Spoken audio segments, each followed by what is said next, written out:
at the very least, the map, we know the map. It is Newkirk Precinct. And in the bottom left position as the red Protoss player, I guess one of our, feels weird to be already saying one of our potential last hopes for Root Gaming. It is XYZ, inventor of the Penguin, which is his signature diving board move when he goes swimming. Cool fun facts from Root, guys. His opponent in the lower right, though, on a bit of a hot streak right now and looking to actually play pretty normal. It's the pink Protoss player, Venus. Yeah. Good point. He didn't send out a probe at the start of the game. Very different than the last two.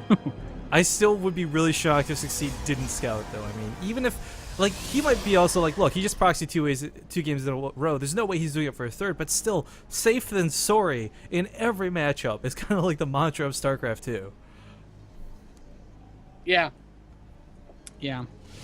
I don't have anything else to add to that. Well, actually, what I should add, because we didn't get to talk about it before, guys, the lovely people putting on this event for you are Showcraft TV. We are Base Rate TV. We're broadcasting this. Nathanius from Root is a guest caster, and I love that he's here. Big thanks to him for showing up for this, but Showcraft TV is where it's at. They're brand new. This is their first event. They got plans to do a lot of North American-based show matches. So I don't know if the times will always be North American late evenings. They may be, as they tend to be.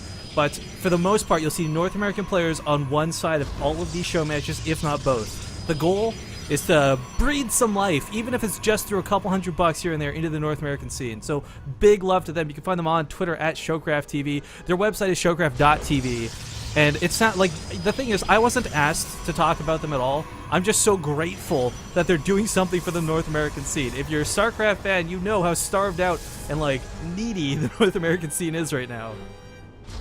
Yeah, every little bit that supports players in the American scene is a big deal.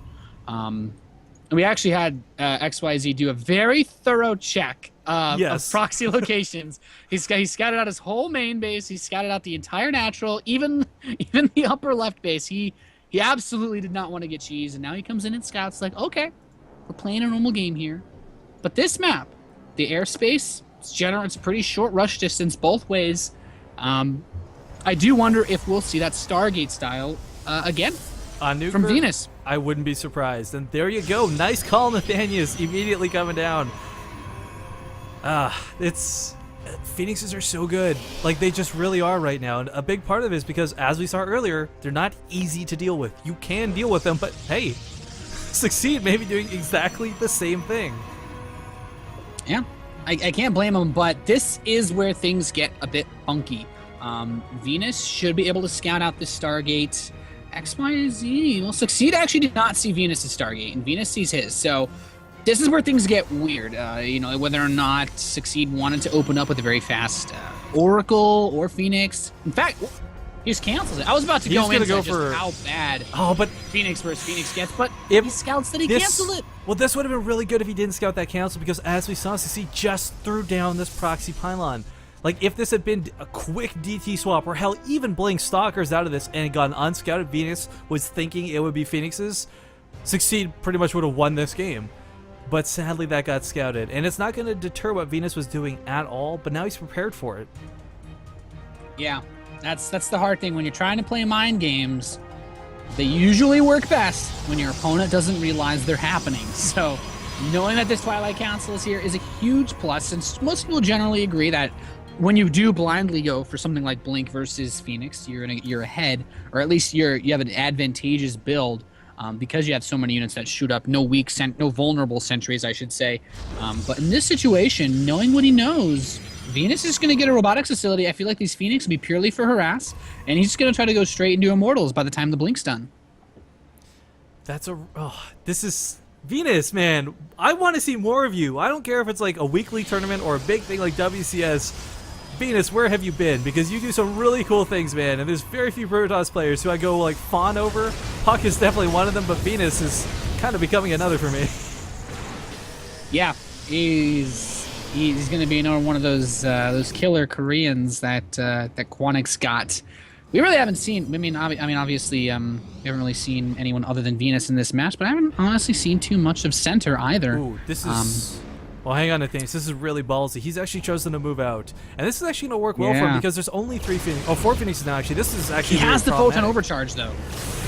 I don't think the mothership core is way too far away at this point. It actually doesn't have the energy. There's right now. Oh, you're looking at Succeed's base. I'm like, well, there's a lot of Succeed has a lot of. Oh, sorry. Yeah, I was obsessing Phoenix. over the Phoenixes, thinking they would kill every single probe in the base because there's nothing here to defend it. But I feel like you want to keep, like, he spent a lot of his energy, but I feel like you need to keep some of your energy on your Phoenix to hold this push, because if XYZ forces the photon overcharges and then just waits, eventually he'll have more units, right? And then we could have a similar situation to the game between Venus and Minigun, where he overrode the Immortals. And he does pick up one of the Stalkers. I do like this play. If you can pick them up in range of the photon overcharge, it's so nice.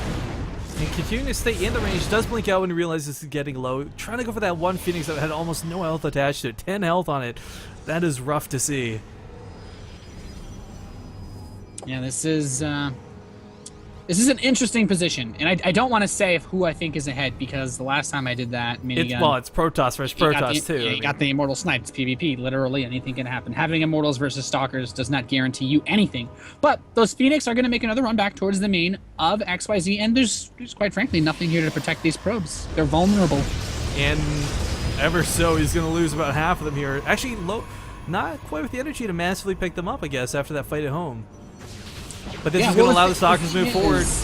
Yeah, these Stalkers can do so much damage. It's the really nice thing about I guess the really dangerous thing about using your Phoenix energy is that if you kill these probes off, and your opponent can get a large number of units, you know, those Phoenix, they suddenly can't pick up all those Stalkers, even if they can't kill them. Picking them up removes them from the battle. So it's very weird, because there's a very low unit count for Venus. He's purely relying on these Immortals to hold this push. Yeah, the photon overcharge is still ringing in, so it's going to fire away on a couple of these units for now. I don't know how that's in. Oh, it's on the mothership core. Okay, see, there's nothing that should be in range of it, but the mothership core is going to go down. I don't think Succeed realized it was in range, but he's taking out the Immortals. Yeah, so it's going to be worth it in the end, but still, this push is going to... Actually, there's no follow-up overcharge. That's it. There's just an Immortal Sentry and a few Zealots. The Phoenix are coming back, but do they have the energy they need to lift everything up? They pick up one of the Stalkers. We'll be able to kill it. Looks like they will be able to. Gets lifted up. More units being whooped in for XYZ, though. If he kills off this last Immortal, I don't know that Venus really has too much to stop this. The Immortal is hiding so perfectly, though, behind these units, so the Zealots can't get in there. And right now, XYZ, he's really focused on those Phoenixes. Yeah, it's so weird. So many of the Phoenix have very low energy, but, you know, it's only 50 to pick up units. Time is on his side. But Nathanius, behind this, XYZ has his expansion up. He's going to be able to start to afford to throw away these units. Not that he wants to, you never do want to, but he'll be able to get away with it if he starts losing them to the Phoenixes. It's actually a very, very interesting point. Yeah, he does have that expansion, so technically he could just try to go for a soft contain now. Yeah. Just sit out here, force field his opponent in his base. He has 3 sentries, and that's pretty much going to lock him in until he either tries to bust out with lift-ups on the Phoenix, or maybe even just forces out Colossi, because he just wants to force field. But no, he is going to retreat now, finally heading home. So, yeah, he's got this double pro production going, and he even has the Templar Archive, so he could get out some Templar and try to feed back these Phoenix, which would actually be pretty sweet. Or at least get Archons, which are, you know, they obviously can't be lifted up because they're massive, but more probes are being picked off here. Yeah, let's not forget, too, the Archons, well, they don't get the bonus damage because Phoenixes are not biological, they do splash. And Phoenixes, as we've seen multiple times today, they clump up a lot. A very, very good point. And it's just solid anti-air to have all around, because the Immortals don't do bonus damage to the Archons either. And here he is. Venus has moved down to his natural. He has 3 Immortals. The real question is he going to commit? Or is he going to expand? Because he does know about the expansion of XYZ. But XYZ's got an Archon now. He's going to start getting more of those beefy units. And the more time he has, the more time he has, the faster this expansion pays off. So he's got a probe with this army. Looks like he's moving out. And let's not forget, too, there's 3 Immortals. That means he's going to one-shot the Stalkers. It doesn't matter how good your Blink Micro is. There's no projectile to dodge on an Immortal. So XYZ is certainly going to lose Stalkers. There's no question about that. Yeah, this is weird. And he can also Blink Micro. Very important to note. There's another Archon coming in. I feel like XYZ really doesn't want to have this many units in his main, though. He has 2 Archons and 2 Sentries, or 3 Sentries, just sitting in his main base. I feel like he needs everything to hold this push. He scouted this with the Zealot, too. And even the Phoenix coming at home sees there's nothing sitting. He has to know this is outside of his base. Yeah, I feel like he really needs these Archons. Is there no? I don't know what he's doing. Yeah, his Mothership Core got picked off by the Phoenix as well. no. Okay, now he's bringing everything else back. The Force Fields don't matter because of the Archons here. He's even pulling the probes. Probes are actually really good against Immortals. A lot of down. people forget this, though. The Immortals are actually going down pretty soundly, but the Phoenix is just lifting everything up here. I think, Nathaniel, at this point, we need to ask if Puck is ready to play a PvP, but actually, oh, never mind. I thought it was going to turn around for a second. Too many probes lost, though, at this point. So many Immortals. The fourth one actually came in during that fight. Yeah. XYZ is going to bring everything again. He has a Templar, but all it can really do is feedback, and that's it. He feedbacks the Phoenix. Need no more lift up. There's a cannon here in the mineral line of the natural, which is really all he's got to bank on here. And XYZ trying to hold us off with the Zealots. The cannon actually has 5 kills on it. This has actually been incredibly effective. He gets a force field off in. Immortals. He kills off one of them. And these sentries with the cannon are trying to take out the last Immortal with this force, but not enough. Wow. Oh, man. So the big question right now is, Puck, who hates PvP, is he ready for this? Not only is Puck ready to play this guy, but is Puck ready to potentially, well, not potentially, he has to, if he wants to win this match, he has to reverse all-kill Quantic, who's got 2 more Koreans at the very least in the bank. Yeah. Not a good situation for Puck, but he does at least have the map pick on his side, so he's got that much going for him, but realistically, I don't know, he went toe-to-toe with Maxed.